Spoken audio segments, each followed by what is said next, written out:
Thank you so much for coming back to talk to us at Temple of Geek. It's always nice to speak to you, Lillian. I know you don't need any introduction, but I'm going to give you one anyway. You played Carl Heisenberg in Capcom's Resident Evil Village, Yep. Elijah Kamsky and Gavin Reed in Detroit Become Human, and of course Asterion in Baldur's Gate 3. The last time you spoke with us, you talked about Baldur's Gate as well, and the crowdfunded short film Burned. And so today we're going to talk a little bit more about technology that you're involved in. Great. So the first thing I'd like to talk about are your newest projects. First of all, Fallout London, the total conversion mod for Fallout 4. It was developed over the last 5 years by Fallen Studios.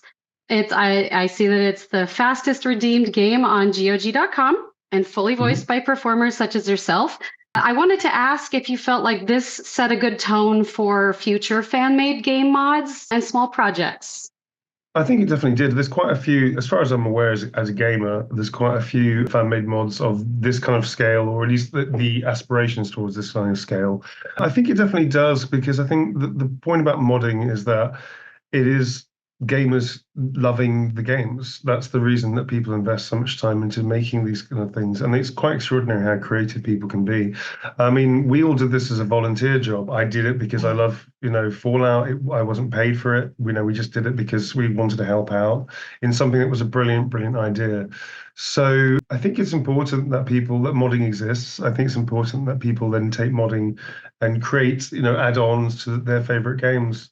I think it's great. Also, for instance, Baldur's Gate 3 have got modding tools now, and there's thousands of mods already been made. I think it's really wonderful that people have that modding exists in the first place, Right. I mean, especially with Baldur's Gate, I've seen that people are creating new areas to explore, new quest lines to explore. So it would be nice to see more human creativity in voice acting as well.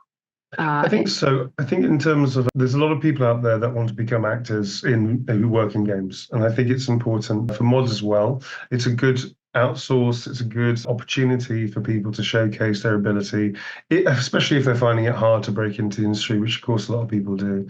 So it's kind of it's a very cool thing, again, for people that have aspirations to be actors or are actors, but want to get to do more game work. It's kind of cool. Yeah. Have you been using any mods on your current Baldur's Gate game? I will never tell you that. No, I haven't. No, I'm just joking. No, I haven't had time yet because I'm still playing through the main quest. Right. So I didn't want to add any mods on. A, there wasn't any mods when we started. B, we started the game. So if we add mods on now, it's going to break the game save. So I think we're just going to stick to what we have. And then I think my private sessions, I may mod or two here and there. Yeah. That's so great. I only just started modding myself. I'm on console. So moving on to GreedFall II, I wondered if there's anything you can tease for us about either your character. I know it's still in early access, so it's okay if not, but I figured I'd ask. I don't think I can. I'm not even because I was thinking about this the other day, like, what am I allowed to allude to? What can I tease you with? I don't think there's anything, actually. I don't think I'm allowed to say literally a single thing apart from that I'm in GreedFall II. Right. Well, people will just have to go to early access and check it out themselves. Just have to play it. Yeah, great. So moving on to, you are DI4D's newest ambassador for Pure 4D 2.0. I was wondering if you could talk a little bit more about how it enhances human performance and supports creativity, especially considering the rise of AI. Yeah, I mean, I think companies like DI4D, what they do is they promote new hardware and software. And DI4D specifically, it's a kind of new hardware setup as well as a new software to help the detail and realism, and also the kind of one-to-one representation of somebody's performance in great detail without losing nuance. And what it does is it allows the actor to really come through the animation, as opposed to people that have to really work it and solve it afterwards and have to do a tidy up and processing of the data, which often happens.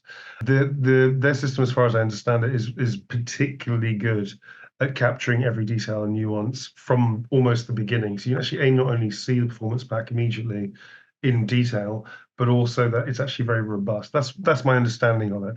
It's very important that there is this kind of technology and hardware, and it gets better and it gets more faithful, because it makes it, again, the argument easier to just keep the actor in the performance, Right. Because you've got the actor right there. It's an absolute it's a doddle. Sorry, the English expression. It's easy. It's super easy to just Yeah. get the actor into the booth, into the helmet, into the suit, whatever, and just start playing and working. So all these things really, again, reinforce the point that actors should be doing performance. You shouldn't have AI reproducing it, even for world building stuff, I would say, because even the world building stuff, the little incidental characters that walk along in the world, you can still have these happy accidents in those minor roles of like just people saying hi, good morning, or whatever. You can still get another take on it, and you can still get some interesting things happen that you can't program, that you can't use AI for. So anything that supports the actor, that enhances their actual performance and just makes it easier to put that into the actual game engine itself, I'm all for it. DI4D is a good example of that. Yeah. Oh, that's great. Yeah, I watched the short double. Mhm. And I hate to admit it, but I kept expecting the double to show up or you to show up because it was so lifelike. And I was like, Yeah, oh, it well, was. there's Neil. He's doing, but oh, that's the double. That's the double. Yeah, yeah. It was pretty. It was, It was impressive because it wasn't glossy, no, like it was it so, didn't it it was didn't hide simple. anything. Yeah. I can actually tell you that the day we shot it, I literally had that was jet lag. Oh, I'd landed back from I think it was LA or somewhere in the States, and I had 2 sleep, and we went straight into oh. recording. So that's me jet lagged. I remember watching it back, going, "Yep, I look pretty tired, and I look really It was tired." real. It was gritty. It was very real. Yeah. Yep, That's that so. guy is looking tired. That's it. So, moving on to your company, Performance Captured. For those of us who aren't as technically savvy, could you maybe talk a little bit about the data buyouts that you guys have been brokering recently? Yeah, I cannot tell you about the actual No, games obviously, themselves. not in detail. Yeah, but there have been so far. I think I'm the first performer in the world, unless somebody can correct me, that has a mocap data only buyout in a contract. I cannot go into details about it because that is sensitive information, I'm afraid. Mhm. But there was a company that I've worked on a AAA with that has agreed to that as me as a performer. And so now ourselves as a company are now promoting this idea, which I think is completely fair, by the way, that performance, obviously, movement is performance too, and it should be treated in the same way that likeness and also voice work is also treated, which is a buyout for usage. Although, yes, if somebody is doing lots of movements, it's not always easy to track that with software. That's not the point. It's kind of like an honor system that if you're going to pay somebody for the likeness of their face or for their voice usage, why wouldn't you do that for physical movement that you're then going to take and put into a game? Makes sense to us. So this is something that we're trying to help in the industry. It's peanuts really when you're talking about the budget of a game we find for a shoot, because really you're just talking about a buyout for the entire game. It's not a huge amount of money, we're really not talking about that. But for the actor, it might be actually incredibly useful, and it might be a good chunk of money to help them survive, which is often the point that we're trying to make. So we've now started brokering these in our contracts as well. We'd like to see more of it, that the actors are fairly compensated and supported. It's not just about compensation because, oh, we'd like more money. It's about support because actors notoriously are unemployed most of the time. We work 5 or 6 different jobs just to make ends meet. When we do get a gig, we're taken out of everything that we can do. We may even lose our part-time jobs because we have to just suddenly stop working. And often people don't necessarily like that when actors suddenly go, I've got to go for 2 months, bye. It's a problem. And it's a problem that actors face on a constant basis. And so buyouts and things like that really, really help the actors survive through difficult times. Obviously, in America, you have different situations with the unions, of course, with medical insurance, which some of us in Europe don't need to actually worry about that, which is a blessing, but Americans do. And so I think it's something that we won't try to encourage that people get buyouts. That can also affect possibly and support Americans as well. Yeah. But yeah, medical insurance is it's hard. You folks have to deal with a lot of stuff over there. Yeah, I am a SAG member and I never did reach my weeks for health insurance. I always had to find other ways around it. I'm a lapsed actor now. I don't do it anymore, but Lapsed yeah. actor, like a lapsed Catholic. Yes. Forgive me, Exactly. I have sinned. I haven't acted. The Think addiction is 300 always days as an actor. there, The addiction is but always it might there. come back. So moving on to mentoring, since that's something that's especially interesting for me, because you've been acting, you've been directing, and now Yeah. you've started since last 2018. year.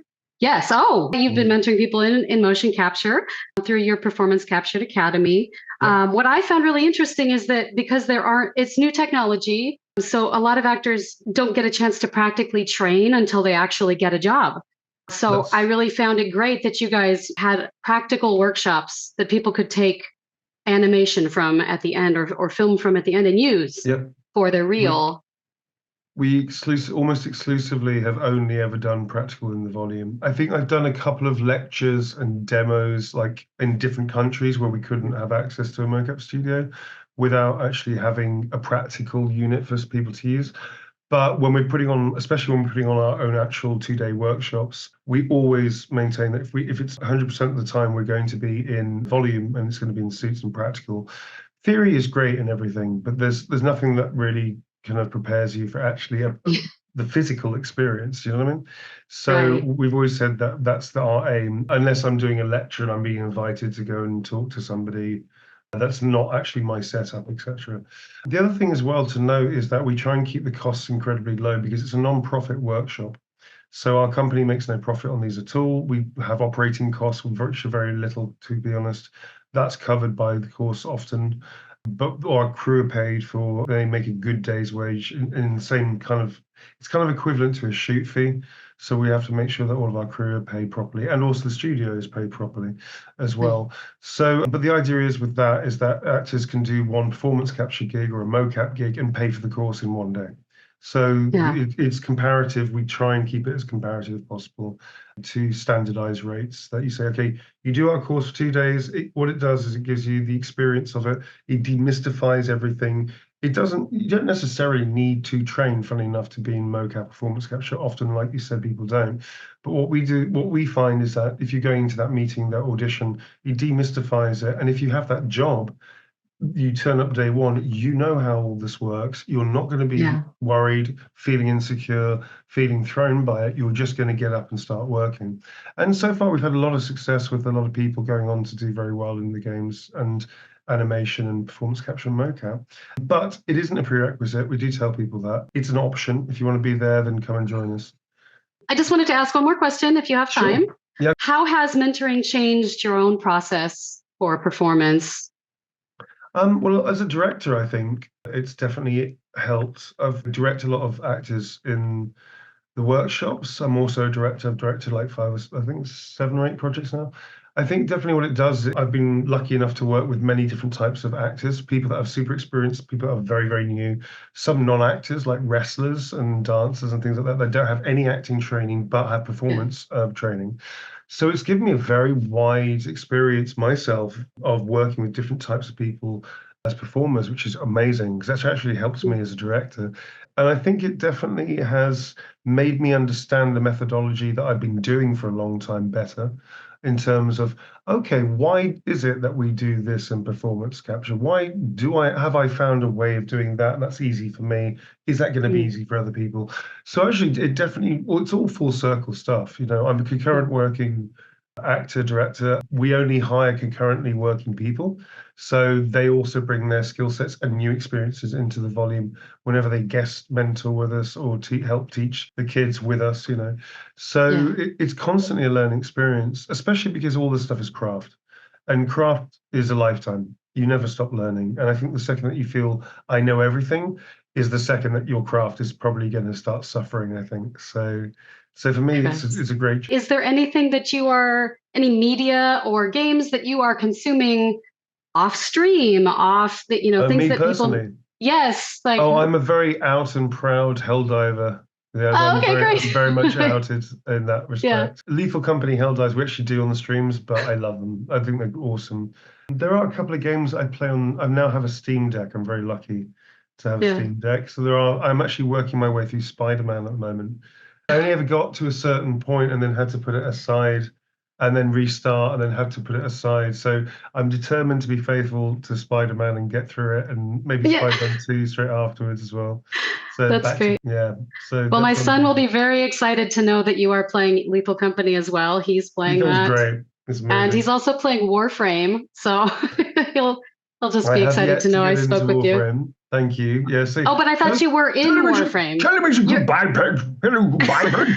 Goodbye, Peg. That's great. Okay, well, I know you have so many other meetings today. Thank you so much for joining us at Temple of Geek. I hope you have a great day. You too as well. I need more coffee, but thank you. Oh, yeah, me too. See you, Christina. Bye. Bye. Thank you so much. Welcome.